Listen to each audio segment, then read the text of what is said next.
आज हम बात करने वाले हैं एक बहुत इंपॉर्टेंट और ब्रेकिंग रेगुलेटरी चेंज के बारे में, जो डायरेक्टली इम्पैक्ट करता है स्टॉक ब्रोकर्स, ट्रेडर्स और इनडायरेक्टली रिटेल इन्वेस्टर पर भी। रिजर्व बैंक ऑफ इंडिया ने ब्रोकर्स के फंडिंग रूल को टाइटन कर दिया है, जिसका इफेक्ट आप ऑलरेडी मार्केट में देख चुके हो। आज जैसा कि आज आपने देखा, ब्रोकरेज स्टॉक गिर गए, लिक्विडिटी पे सवाल उठा और लेवरेज पे डायरेक्ट कंट्रोल हो गया। इस वीडियो में हम समझेंगे आरबीआई ने रूल क्यों चेंज किया, एग्जैक्ट चेंज क्या है, सेगमेंट वाइज इम्पैक्ट क्या होगा, ब्रोकर्स, ट्रेडर्स और इन्वेस्टर को क्या करना चाहिए। सो वीडियो को एंड तक जरूर देखिए, क्योंकि ये सिर्फ न्यूज नहीं है, मार्केट का स्ट्रक्चर चेंज है। सबसे पहला सवाल, आरबीआई को ब्रोकर के रूल चेंज करने की जरूरत क्यों पड़ी? पिछले कुछ सालों में ब्रोकर्स का बैंक फंडिंग पे डिपेंडेंस काफी ज्यादा बढ़ गया है। हाई लेवरेज से एफएनओ और प्रॉप ट्रेडिंग एग्रेसिवली ग्रो हुई। बैंक इनडायरेक्टली कैपिटल मार्केट में रिस्क ले रहे थे। आरबीआई का काम सिर्फ इन्फ्लेशन कंट्रोल करना नहीं है, बल्कि फाइनेंशियल सिस्टम स्टेबिलिटी मेंटेन करने का भी है। अगर कल को मार्केट क्रैश होता है और ब्रोकर्स लेवरेज में होते हैं, तो रिस्क बैंक के बैलेंस शीट पर आता है। इसी सिस्टमेटिक रिस्क को कंट्रोल करने के लिए आरबीआई ने कहा, लेवरेज कम करो, कोलेटरल स्ट्रॉन्ग रखो और स्पेकुलेशन को लिमिट करो। सिंपल शब्दों में समझो तो इजी बैंक मनी अब बंद हो जाएगी, प्रॉप ट्रेडिंग के लिए बैंक फंडिंग भी बंद हो जाएगी, 100% कोलेटरल मैंडेटरी हो गया है और कैश और हेयर कट रूल स्ट्रिक्ट हो गए हैं। आरबीआई का फोकस है सेफ्टी स्पीड से ज्यादा जरूरी है, शॉर्ट टर्म वॉल्यूम से स्टेबिलिटी ज्यादा जरूरी है, स्ट्रॉन्ग बैलेंस शीट रखना फास्ट ग्रोथ से ज्यादा जरूरी है। पहले क्या होता था, ब्रोकर बैंक से लोन लेते थे, थोड़ा कैश थोड़ा शेयर्स, कभी कभी सिर्फ प्रमोटर गारंटी। अब क्या रूल है, हर एक रुपये का loan is equal to 100% collateral. मतलब अगर ब्रोकर 100 करोड़ का एक्सपोजर चाहते हैं, तो 100 करोड़ के एलिजिबल कोलेटरल देना पड़ेगा।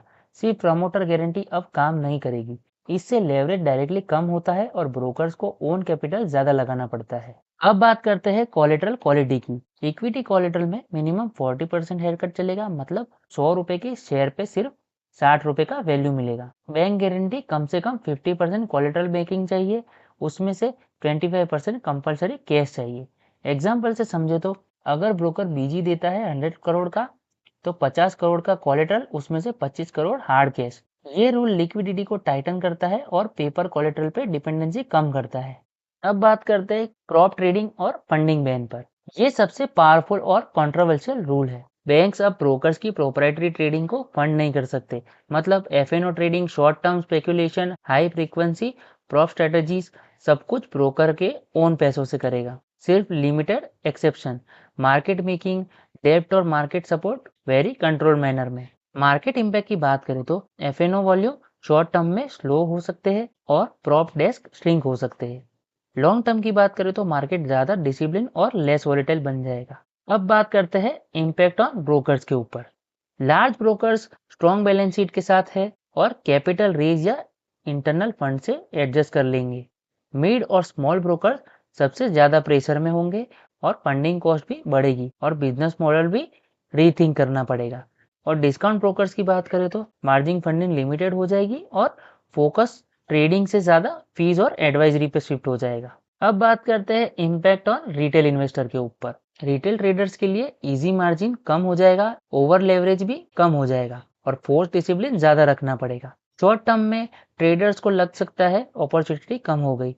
लॉन्ग टर्म में फेवर ब्लोअप्स, लो पैनिक सेलिंग और बेटर मार्केट क्वालिटी पॉजिटिव्स है।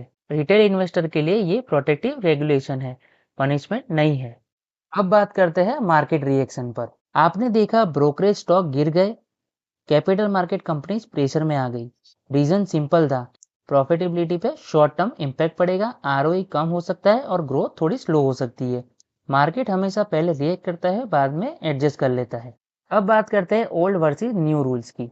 पहले easy credit, high leverage, high volume और हाई रिस्क था, और अब फुल कंट्रोल, लो लेवरेज, कंट्रोल्ड वॉल्यूम और लोअर सिस्टमेटिक रिस्क है। ये सिर्फ रूल चेंज नहीं है, बल्कि मार्केट का डीएनए भी चेंज हो जाएगा। अब बात करते हैं फाइनल टेक अवेज की। आरबीआई का इंटेंशन क्लियर है, बैंकिंग सिस्टम को प्रोटेक्ट करना, ब्रोकर्स को ज्यादा रिस्पॉन्सिबल बनाना और इन्वेस्टर को इनडायरेक्टली सेफ रखना। शॉर्ट टर्म में पेन होगा, लेकिन और लॉन्ग टर्म में मार्केट ज्यादा स्ट्रॉन्ग, स्टेबल और सस्टेनेबल बन जाएगा। ये वीडियो सिर्फ एजुकेशनल पर्पस के लिए है। मैं कोई सेबी रजिस्टर्ड इन्वेस्टमेंट एडवाइजर नहीं हूँ। कोई भी इन्वेस्टमेंट डिसीजन लेने से पहले अपनी रिसर्च या प्रोफेशनल एडवाइस ज़रूर ले। और अगर आपको ये वीडियो यूज़फुल लगा हो तो वीडियो को लाइक करो, शेयर करो और शेयर समाचार यूट्यूब चैनल को सब्सक्राइब करना ना भूलें। मिलते हैं एक और नई वीडियो में, तब तक के लिए हैप्पी इन्वेस्टिंग।